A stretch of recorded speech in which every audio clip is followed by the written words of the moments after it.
Hello and welcome to Stories in Life.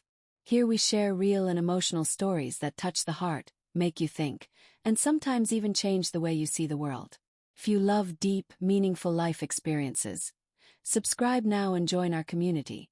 Your support helps us bring you even more powerful stories that inspire, move, and stay with you long after the video ends.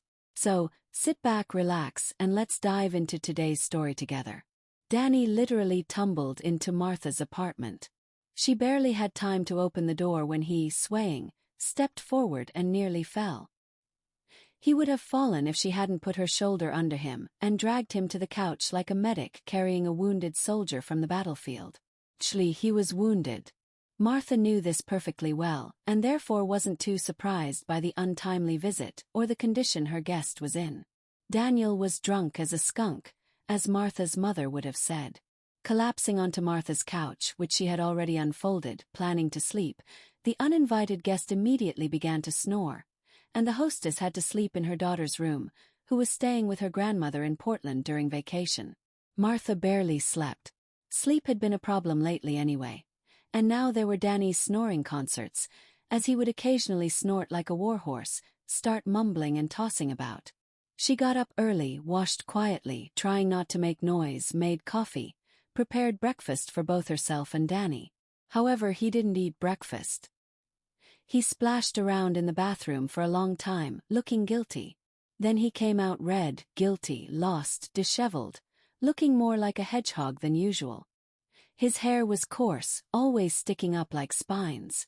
"Martha, what happened between us?" he asked in horror, entering the kitchen. "Yesterday He couldn't get out another word. But it was clear anyway. He was wondering whether they had been together or not. He probably didn't even remember how he got here. Just the mechanical memory of his feet, a habit rooted in his subconscious to go to this address when things went wrong.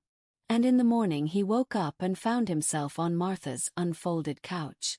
Martha had taken off his jeans, and he had apparently taken off his t-shirt himself during the night. "Got hot." "Don't worry," Martha reassured Daniel, sipping her coffee. "Nothing happened. We're not like that." Martha emphasized the last word with her voice. Danny nodded silently.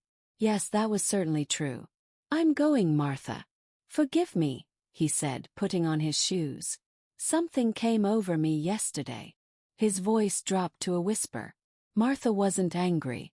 She herself would have liked to drink herself into oblivion, but somehow society accepted that men could allow themselves this, as well as other madness, binges and wild sprees.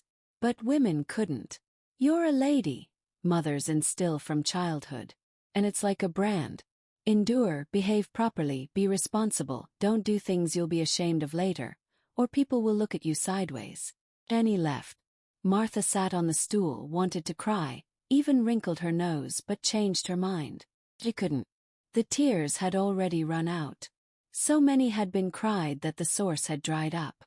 If someone had told Martha a year ago that she would find herself in such a situation, she would have laughed in that person's face. This couldn't happen because it could never happen. Sean, her beloved husband Sean, was an extremely decent person. When movies or TV shows depicted men who cheated on their wives, left their families, abandoned their children, he would get nervous, condemn them, go out on the balcony to smoke, moving his eyebrows indignantly. How could this be? These weren't men at all, but pathetic parodies, because the main quality of a man was reliability and faithfulness. Faithfulness to duty, to country, to wife. When this same person came home from work one evening and said that he had fallen in love with another woman, couldn't help himself, and they needed to separate, and, "Have you seen my suitcase? I can't seem to find it anywhere." "It's not in the storage closet." Martha was so stunned that she laughed. She didn't believe it. "Is this some kind of joke, Sean?" she asked. Turned out no, not a joke. Moreover, the beloved woman wasn't some stranger from among the young predators, but Sandra, or as everyone called her, Sandy, the wife of Sean's cousin Danny. Not just a relative but also Martha's friend. What a love quadrangle. Their foursome had been tight-knit beyond belief. They lived in the same neighborhood. All holidays and vacations together. Sandy and Martha gave birth one after another in March. Only Martha's child didn't survive. And Martha and her husband also went through this tragedy with the support of their best friends. 2 years later, Martha and Sean had a daughter, and when the time came, they sent her to the same daycare, the same school where Danny and Sandy's son went. In short, their whole life went side by side, in front of each other's eyes. 3 years ago, Sandy lost her job, and Sean got her a position at his company. Well, that is, the company wasn't his personal one, he just worked there for almost 15 years, and since then Sandy had been working there. And somehow it all worked out so cleverly and successfully. And they began to value her, and she got a good position and interesting work, and her salary grew. And Sandy and Sean developed shared jokes, conversations, problems. At joint family gatherings, they would jointly criticize or praise their bosses or colleagues in unison, discuss new projects, rejoice in successes and worry about failures if such occurred. At what point did all this grow into something more? Neither Martha nor Danny understood or noticed. There was no time. There were always so many things to do. Life nowadays is so crazy. Besides, they didn't look closely because they trusted. Now it seems stupid. Stupid to believe when they tell you that you urgently need to go on a business trip, although there had never been such a necessity before. Or that there's a rush job at work. I'll come home late, don't wait up and go to bed. And so every week, almost every other day. Now many things seem clear and understandable, but at that time both Danny and Martha believed. They had no idea that they were being lied to straight to their faces. And then suddenly, divorce. 3 days after Danny's drunken visit, Martha's kitchen faucet broke. She somehow managed to turn off the water, turned the valve under the sink. But what to do next? Her hand automatically reached for the phone and dialed Danny's number. The thing is, in their foursome, Sean was considered the brains, and Danny was handy. He worked as an auto mechanic. Just as Martha was simple, unpretentious, ordinary and domestic, working at an appliance warehouse, and Sandy was in the artistic field, a designer. In short, if something broke, needed repair, you had to hang a shelf, do bathroom renovation and all that sort of thing, they always called Danny. But this time instead of Danny came their joint son Max, gloomy, silent, dissatisfied with everything in the world like most teenagers. He hadn't been particularly cheerful before either. He was always restrained and serious from early childhood, such a little stern man, and now even more so. "What's wrong, Aunt Martha?" he rumbled, scratching his forehead exactly like his father. Martha led Max to the kitchen and showed him.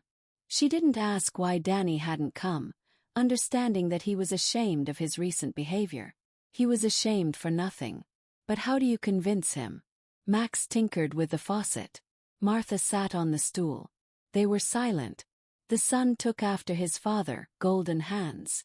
And in general, the boy had gotten along much better with him than with his mother from an early age. That's why no one questioned which parent he would stay with after their separation. At 15, he could already decide for himself, and the decision was obvious. The mother, however, didn't insist. She and Sean now lived in a tiny apartment that she had before marriage. Max wouldn't even fit there, and honestly, he would just get in the way of the young couple. No one gave Martha and Sean's daughter a choice.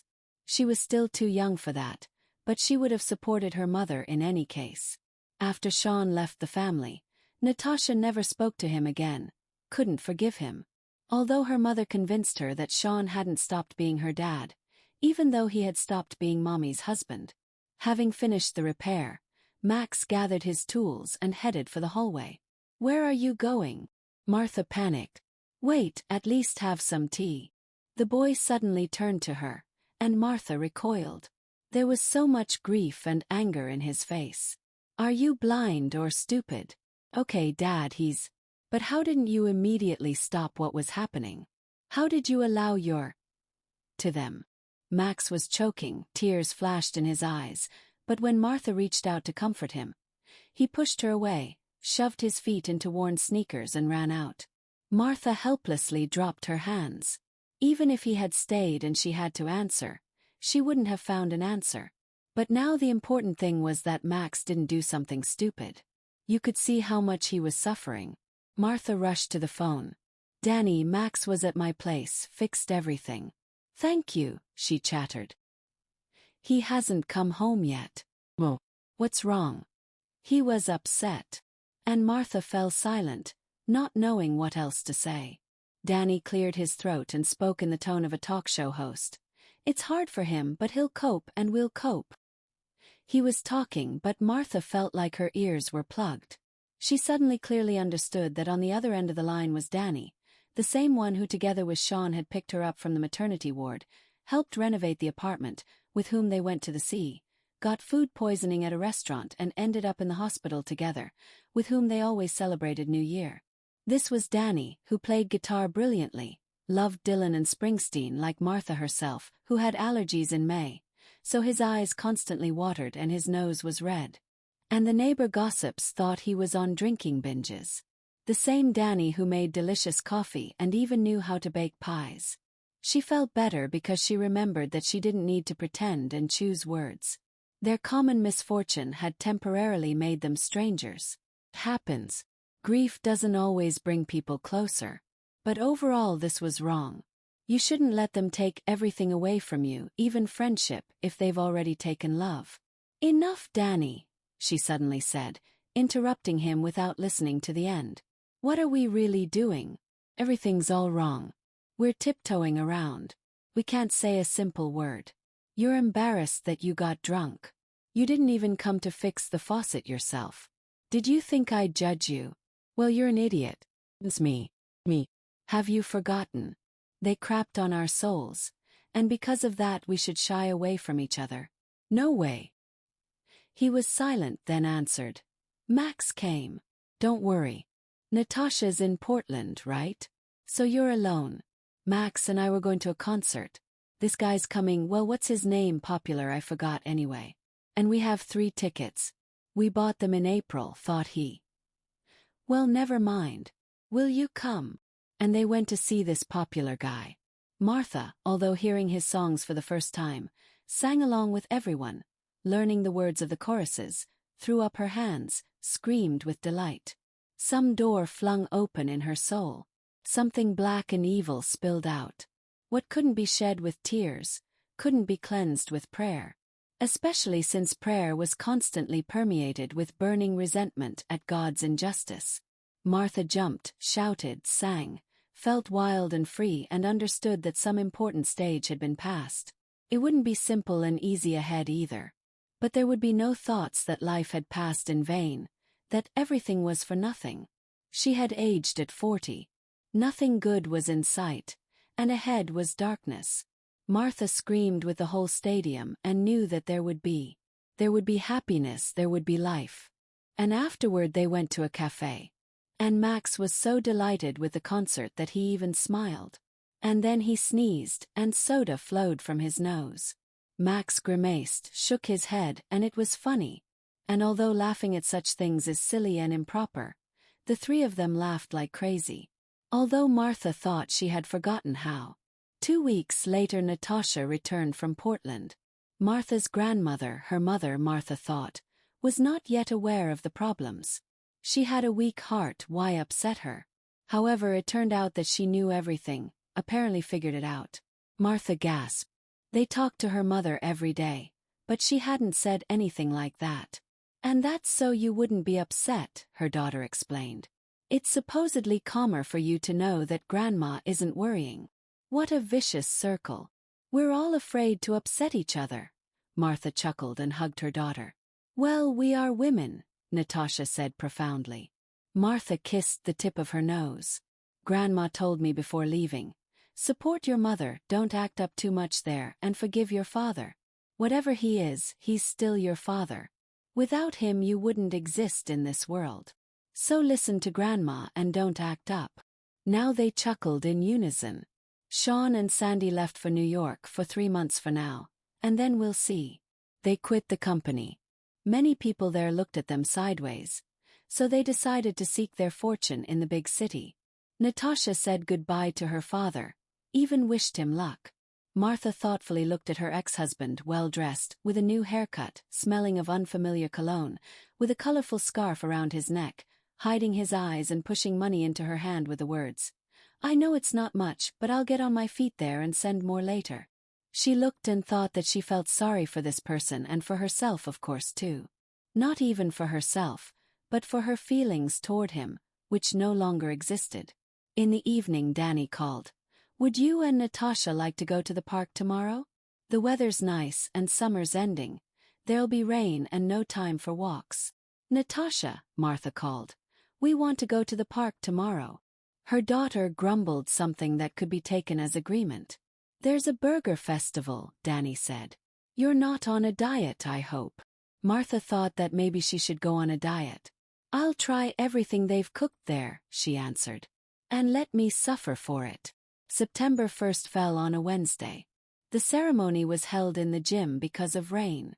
Martha could have not come, but still decided to go, despite her daughter's protests. She stood in the crowd of parents and looked at Natasha and Max, remembering how the four of them in earlier times had seen off their little ones. And Sandy once burst into tears. She felt so sorry for little Max, the smallest in the class. Now he was taller than almost everyone, but then he was tiny, skinny, hair sticking up uncontrollably, all like his father, a little hedgehog. And Natasha always had a smile from ear to ear, a scatterbrain. On her first day as a first grader she lost her shoe bag, naive as a kitten. Now she was trying very hard to be grown up, not understanding how great it was to be a child. But then again, who ever understood that? A week later Natasha announced that she wanted to cut her hair short, dye it black with red streaks, and put a ring through her nostril. They settled on the ring and the haircut. "I heard that a pierced nose can cause chronic runny nose." The mother made one last attempt. Her daughter gave her a contemptuous look and replied that this was nonsense and the lamest way in the world to talk her out of it. Another day later Martha was called by the homeroom teacher. "Do you understand what's happening with your daughter?" she said sternly. "This is teenage rebellion, indicating trauma." Martha was surprised and asked, "What is Natasha rebelling against?" "You understand everything, don't play dumb. Divorce, father's departure. You're raising your daughter alone. The girl is experiencing severe stress. Hence the attempts to disfigure herself. I think the haircut suits her, and the ring looks quite nice." Martha defended her daughter, and she really thought so. But the teacher gave her a lecture about how it all starts with a ring and can end with substances and running away from home. "Take your daughter to a psychologist, or it will be too late." "Natasha, are you really protesting? Suffering so much because of Dad? Maybe we should see a psychologist." Martha began from the doorway when she returned home. She had almost cried all the way home. It was so scary. She wanted to phrase it more delicately, but from excitement she blurted it out as it was. "Mom, what's wrong with you? I just have thin hair. I watched a video online that this haircut suits my hair type. And it really does suit me. And the ring is just cool." "What psychologist? Your teacher thinks it's because of your father that I missed seeing trouble." Again Natasha looked seriously at her mother, and Martha understood in that moment how she would look when she grew up. "She's just stupid, that's all. Mom, I don't care about him." "I'm not suffering," Natasha said. "He left and he left. Half the class has divorced parents. At first, yes, I couldn't forgive him, understand why he abandoned me. Before, he'd read me a book at night and always say that he was my friend and that I could always count on him in any situation. So I thought later, well, why did he say that if he up and ran away and doesn't even call? Then I understood. You've got it even worse. He told you about such things too and also abandoned you. I thought, well, he's just that kind of person, a lying traitor. So what now? Should we die? Cry until the end of our days? Run to shrinks until retirement? Think that something's wrong with us? It's not us that's wrong, it's him." Her daughter hugged her mother and pressed her cheek to hers. "What psychologist, Mom? Let him find himself a psychologist." Natasha spoke confusedly, incoherently, but Martha understood everything. They stood for a long time, embracing, silent, and each thought about her own things. Natasha took off the ring after fall break, got tired of it, but made holes in her ears and now wore silver studs. Martha thought it was beautiful, maybe she should get some too. What's wrong with that? You can experiment. But for now she limited herself to signing up for yoga, and she unexpectedly liked it. Danny bought a new car, and all four of them went in it during fall break to a lake resort, splitting the cost. It was really great. 3 excellent days. Max taught Natasha to play guitar. It turned out he and 3 friends had organized a band. They played now every free minute trying to write songs. Sean sent money from time to time. He didn't really talk to his wife and daughter. They just exchanged greetings and that was it. But Sandy suddenly called and complained that Sean was incompetent and infantile, couldn't hammer a nail, and if something broke, waiting for a handyman was long and expensive. And he couldn't find work. She, for example, had already gotten a job, but he still couldn't. "Well, sorry I didn't raise a good husband for you," Martha said and hung up. In December, Martha was promoted to warehouse manager and got a raise. Yoga hadn't been in vain, and Martha fit into a dress she bought a year ago but was embarrassed to wear. Beautiful but not on me, she thought, but it turned out to be beautiful on her too. They celebrated the 4 of them at the Muse restaurant, and Danny shyly invited Martha to dance. The kids rolled their eyes, and the adults shuffled to the music and looked at each other as if seeing each other for the first time. New Year approached. Imperceptibly in the whirlwind of blizzards, affairs and worries. They celebrated at home. It was a family holiday after all. Sean didn't call, and Martha caught herself thinking that she didn't care. Only felt sorry for Natasha. "We'll make trifle. And also chocolate truffles," she suggested when she and her daughter were discussing the menu. Martha looked intently at Natasha, searching for signs of grief and disappointment at her father's behavior. "Why are you staring like that?" Natasha finally asked. "Did I get a new pimple or what?" No, I'm just thinking, never mind." "So are we making coleslaw or Waldorf salad?" They decided on both. And of course potato salad. Without it, New Year wouldn't come. The guests came at 7 and immediately joined in the preparation, because no woman prepares meat the way Danny does. Max went to inspect Natasha's guitar progress. "He's been gloomy lately," Danny shared quietly with Martha when they were working magic in the kitchen. The band needed a vocalist, and none of the musicians could sing. They wanted to perform at the New Year's party, but how do you perform without a vocalist? Martha had an idea. She ran to her daughter's room where guitar chimes could be heard and, forgetting to knock, burst in with the words, "So, Natasha, wouldn't you work for them, Max?" She studied at music school until last year when she quit. She sang best of all in the choir. She knows how to sing. Natasha, after the obligatory, "Oh, Mom, really?" looked shyly at Max, and Martha understood that her daughter was aware of the problem and really wanted to offer her candidacy, but was shy and afraid of refusal. Max frowned sternly, then looked at his younger friend with new interest. "Really, you can." Natasha nodded eagerly. "Come to rehearsal then. We're getting together on the 2nd and need to." What was needed remained unknown because the doorbell rang. "We're not expecting anyone. Probably neighbors," Martha muttered. Danny got flustered. "I actually, honestly speaking, ordered Santa Claus, but it's still early. He should come at 10:30. Maybe he got confused." The teenagers exchanged glances and rolled their eyes in unison. "Santa Claus, seriously?"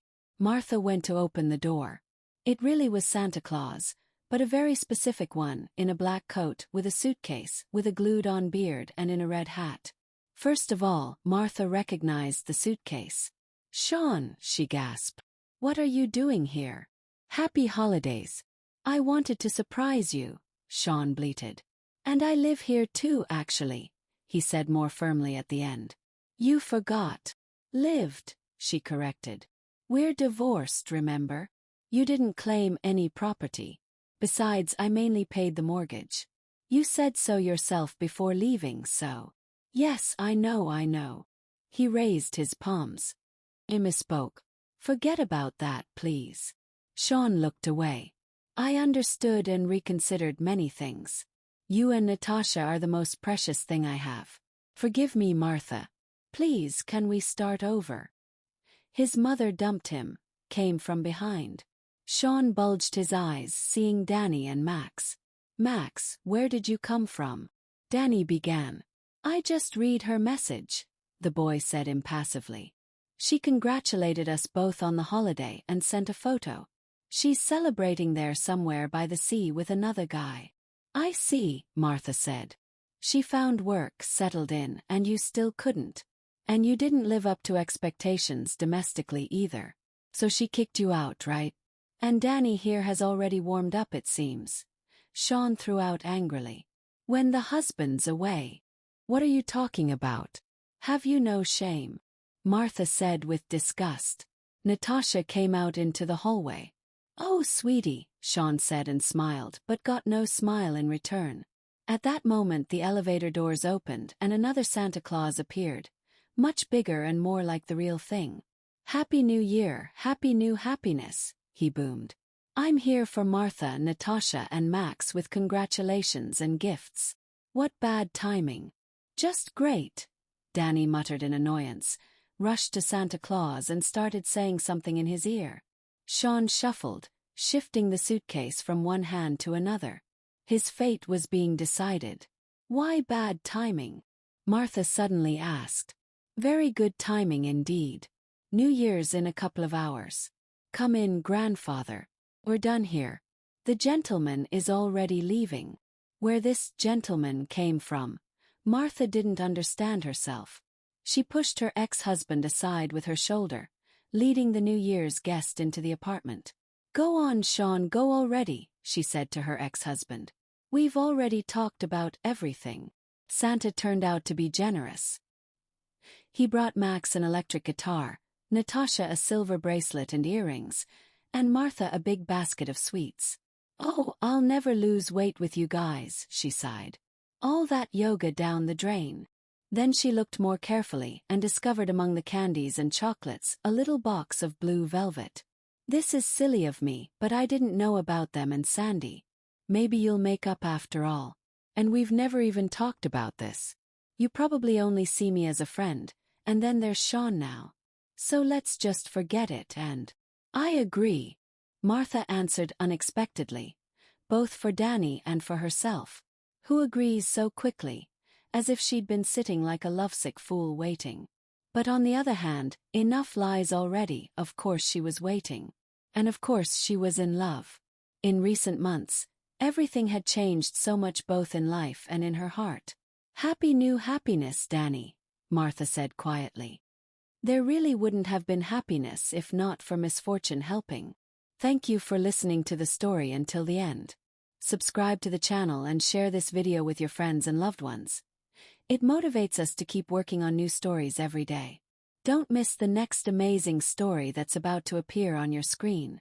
We're very grateful to have you with us. See you soon.